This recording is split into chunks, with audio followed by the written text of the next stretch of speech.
So hopefully. If this works, I apologize that the meeting is going to be an extra like 5 minutes long, but see if it comes up.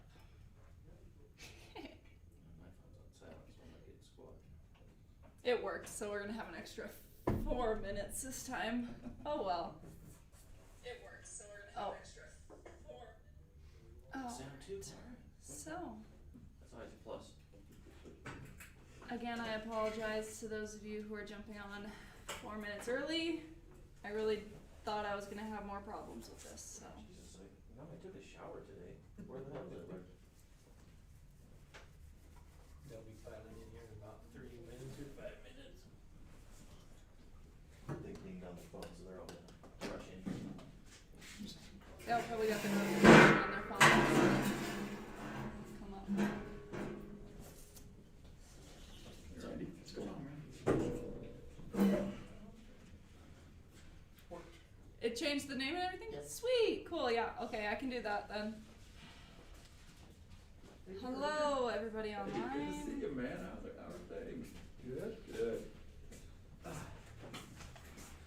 So you ready to give us an answer now?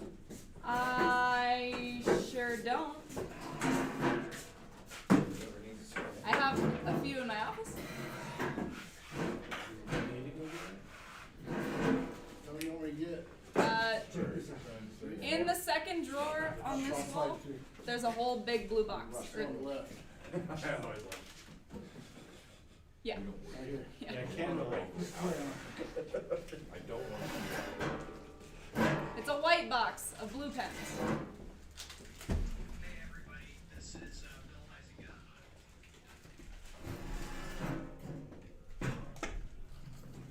Again, I apologize for the super long intro. I thought I was gonna have problems. What? I'm already live because I thought I was gonna have like 10 minutes of problems to work through, like for the last 4 weeks. So what did you say? Huh? I told him watch what he says. Son of a biscuit. So there I was. Need even cottage cheese. And I'm probably gonna turn this up. Yeah, and then. Yeah, and then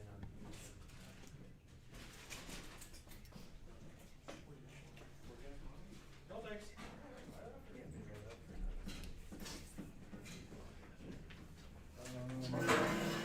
Yeah.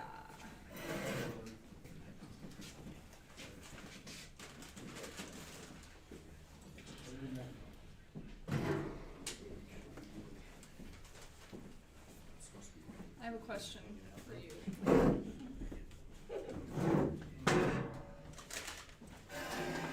Nice to play. I'll start thinking of an answer right now. What? But I'll start thinking of an answer right now.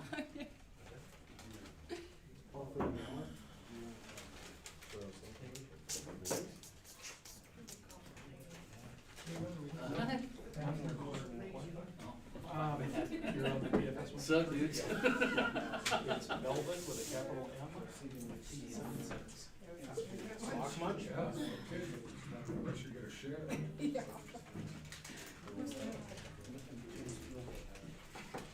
Okay, it is 5. I'm gonna just, if you guys don't mind, wait just 1 more minute. Who took that neat picture? Not me. I could tell. I like Brian's the one he has on his, that big monitor. Yeah, In his that's only office? this week. Wait till next week, see how that's I going. don't know which one that is.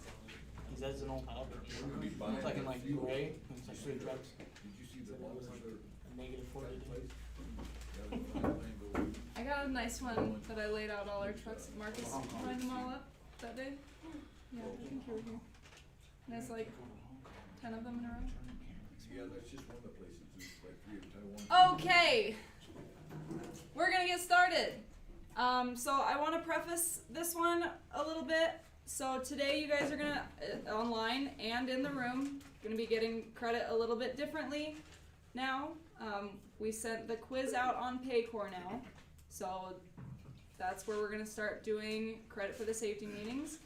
I'll walk through how to do all of it at the end of the presentation.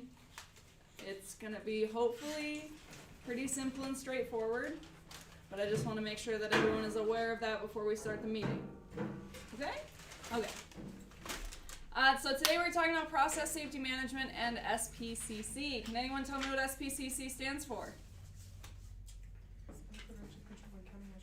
Thanks, Kim. Yes, if you didn't hear that, spill prevention, control, and countermeasures. So basics of process safety management.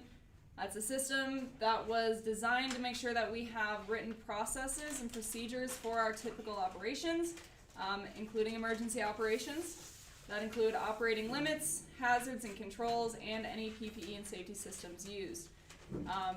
These include our SDSs, making sure we know what chemicals we're working with, being able to identify them, and how to identify and deal with any hazards if they were to occur dealing with them. That's where those JSAs come into play, right? We're all familiar with JSAs, especially after last week, and asking ourselves what if to prepare for those specific hazards. So let me just reiterate again. So the purpose of process safety management is to make sure that we have written procedures for our operations. It includes these three things. I didn't mean to leave mechanical integrity up there. I meant to say this is the three things that process safety management kind of ensures. The three things are training, mechanical integrity, and incident investigation. So it ensures that you have training with an overview of processes, any safety and health hazards you can encounter, safe work practices, and the actual procedures for jobs, again, especially in emergency responses. It also provides we keep up with mechanical integrity of our machines through maintenance procedures and training, regular inspections, and correcting any deficiencies before putting that equipment back into service. The last component is incident investigation, requiring us to have prompt investigation, proper documentation and reports, and solution and corrective actions. SPCC, again, spill prevention, control, and countermeasures. It's one of those things kind of goes into those written procedures. We have guidelines set forth to prevent and mitigate spills. Those include staying focused in the job at hand, so complacency is your worst enemy. That can be something from I was just talking to supervisors, right? As simple as chaining up, getting complacent, not thinking that we need to chain up in that one place, and then you end up getting stuck tearing up trucks. Second one there, follow all loading and unloading procedures. This especially is one of those written policies we have and that you're trained in. So we want to make sure all our valves are in correct positions for loading, unloading, connections are tight, etc. That's all. We have a written loading and unloading policy procedure plan. Always make sure your equipment's in good working condition. This is part of our mechanical integrity portion. So make sure you're getting anything that you find reported and repaired. Golly. Reported and I knew there'd be problems at some point. It just wasn't 10 minutes early. I'm getting so upset. Reported and fixed before it causes problems. So you can't just know you have something wrong with your equipment, go out and do it anyways. That'll ultimately typically result in spills of some sort. So prevention, right? Don't open tank valves before connecting your hoses. Make sure everything is tight and you have that proper connection. Do not tamper with overfill protections. Again, how do we prevent spills? There's plenty of controls in place for those types of things. This is one of them. Always, always, always stay at your controls. Again, not only is that a procedure of ours, it's a federal law.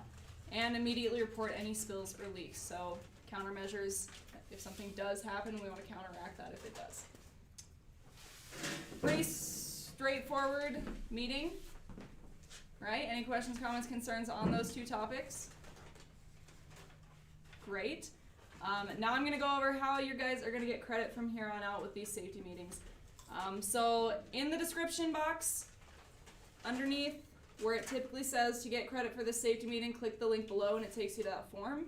It is now going to be this here. It'll say click below to complete the quiz and get credit for the safety meeting. You'll click this link. It will then take you to sign into PayCore. If you have already registered, you will never sign in with your username and password again. It'll be with that single sign on there.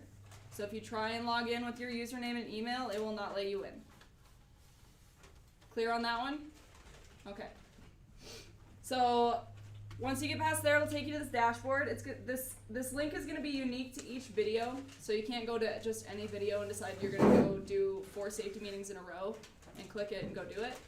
It's going to be nice and straightforward. You're going to watch the video. Underneath it will be the quiz for that video, so you're not jumping around trying to figure out which one you're doing. That first section there, so you can either click that blue button there, will either be begin this course, which will then take you into that first, if you read their safety meeting 12621, process safety management SPCC. All that first one on every meeting is going to do is going to take you to the YouTube page so you can watch the video. But I have it set as optional, so obviously you guys are already here watching the video either live or in person.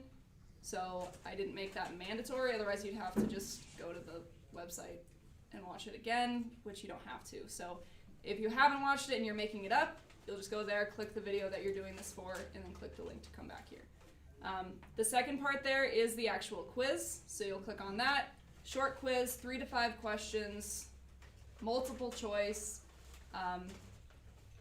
You can't move on past it until you get it right. So again, it's gauging your competency, making sure you're actually understanding the topics that we went through. And then once you complete that, it'll give you a nice green 100% here. It'll send me a notification that you completed it. It'll send you a notification that you also completed it through your email. And then the other cool part about this is that we can have discussion on these specific topics right here in PayCore. So once you're done, you can hit that discussion. You can type questions, comments, concerns about it. I can respond, your fellow employees can respond, and we can have discussions right there. The live chat will still be on YouTube for those of you watching it on YouTube. You can still comment as we go through it here. But this is just another outlet for us to have discussions specifically about the topics and things we talked about in the meeting. I'm going to go back to this. There are a few more things I typed that I wanted to make sure. So with these monthly safety meetings, again, the meetings are going to be a bit longer every week. We're going to be putting a lot more topics, a lot more information into them, kind of combining a few of the things that we've done typically weekly. So 4 weeks, typically spread out over 4 weeks, will be once in a month. So they'll be a little longer, but ultimately it's going to be a lot more time efficient for you, a lot of time efficient for me, a lot more time efficient for me. They are going to be streamed the first Wednesday of every month. So typically that's going to be within the first 7 days. I kind of went and looked at the entire year's calendar. It's typically within the first 7 days that it's going to be streamed. And then especially for incentive purposes, you have all the way until the last day of the month to complete them. So typically 30 to 20 some days to get it completed. If you're subscribed with notifications on YouTube, they're still going to come just as they do now. You're still going to know when we go live.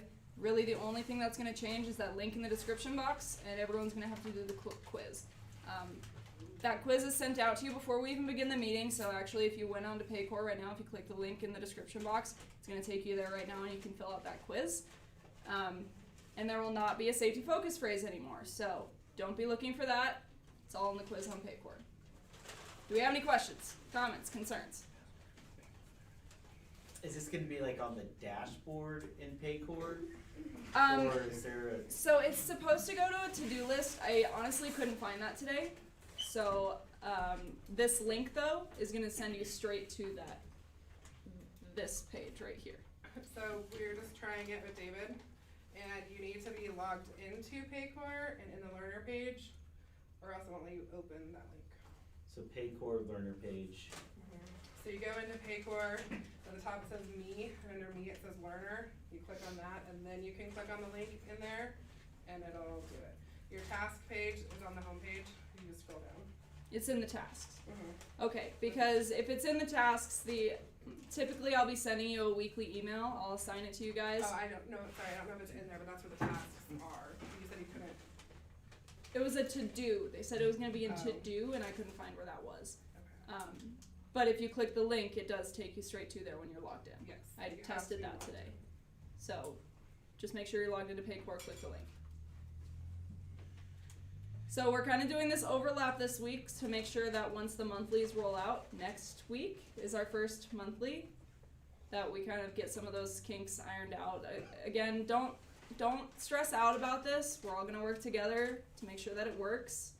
And again, you're going to have the whole month to make sure that you did get it completed. If you have any concerns, questions about it, anything like that, if you're not sure you actually got it completed, just reach out to me. We'll figure it out together.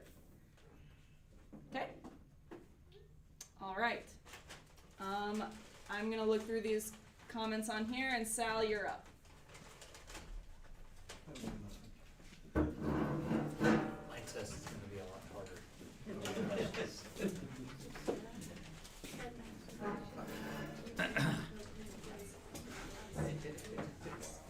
Okay. I did this one called It's an Oil Life because, well, that's what we do. That's why we're here is oil. So, I took pictures of the 1540 that we have in the shop as well as one of the hydraulics.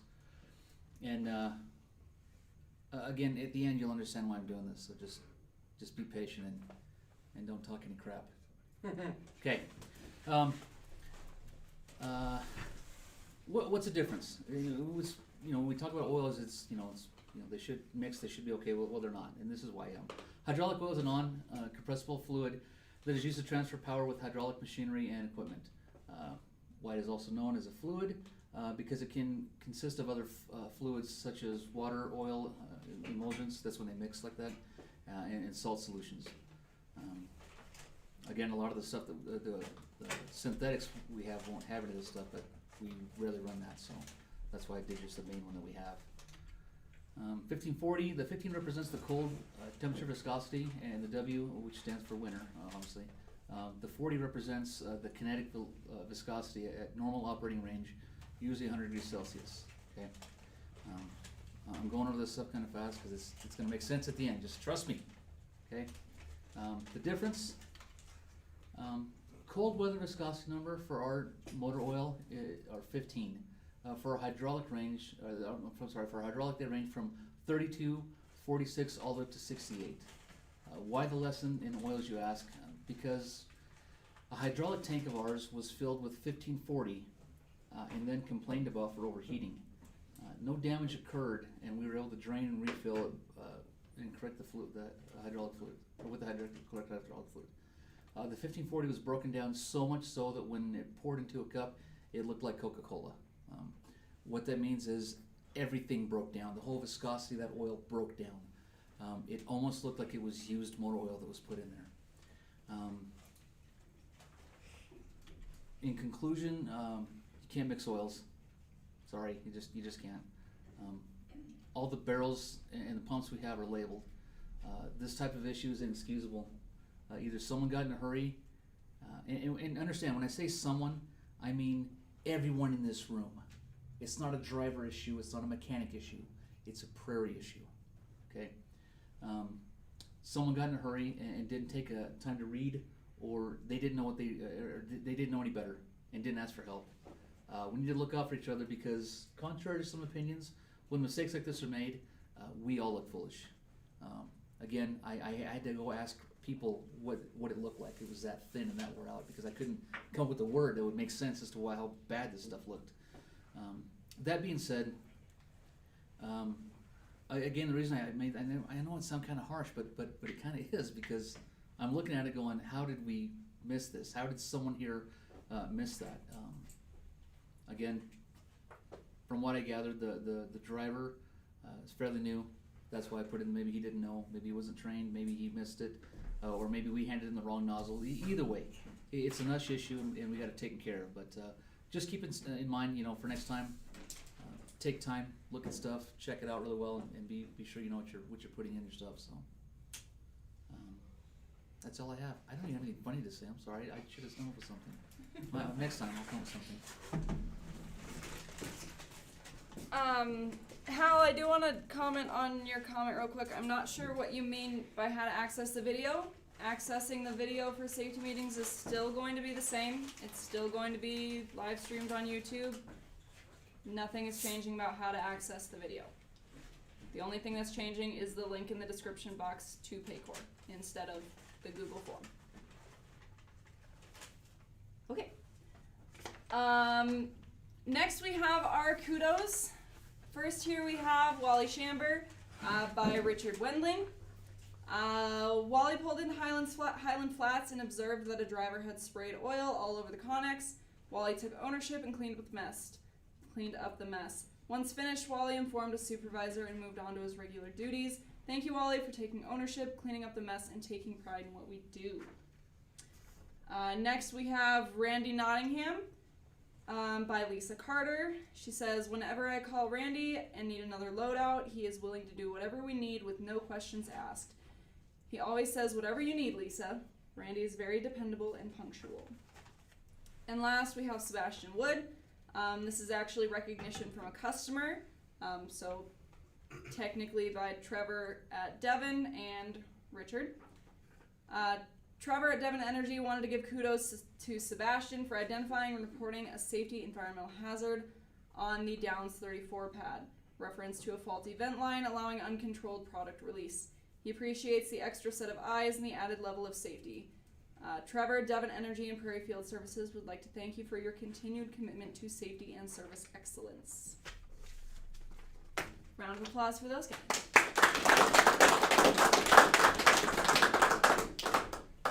You're up. It's me. Oof. Okay, one thing I want to bring up is seals on tanks. Seals should not be broken until your guys' grind outs are complete and you know that load is haulable. Because when you guys crack that tank, you own it. You guys got your name on it. We're not allowed to push back. We're not allowed to do anything different. So if you guys hook up, start loading without your grind out done, and oh crap, I've got 30% water, guess what? You're stuck with it. We had an issue today that arose because of it. It's something that we constantly keep preaching and saying. I've had 2 reports of broken seals out in the field. Don't know if it's pumpers or drivers doing it, but there is fines that can be brought to you from BLM. We don't need it. Chains. Chain up when you need to, before you actually need to. Trucks are getting stuck, a little bit of snow, whatever. Chain up ahead of time. If it looks iffy, just chain it. I don't think I got anything else. You got anything, Kyle? Yeah, chains, it's your insurance. If you're chained up, you're doing the right thing. Like, there's no penalty. Producers are more likely to get a blade out and help you. But if you get stuck and you don't have your chains on, a producer's gonna drive right by you. He's not even gonna give you a second thought. He's gonna call me and he's gonna say, hey, one of your drivers is stuck and he doesn't have his chains on. So have your chains on, because otherwise if we have to pay to get you pulled out, that could be $1,500 to $2,000. And that's a cost that we're not willing to incur. But if you have your chains on and you're doing everything right, we will. So, yeah, what do you mean? $25 for the Yeah. chain. Plus you get paid to chain up, so do it. And if you get stuck without it, that factors into your incentive, correct? Correct. So chain up. All right, any other questions, comments, concerns? All right, that'll do. Have a safe week, guys. We'll see you next week.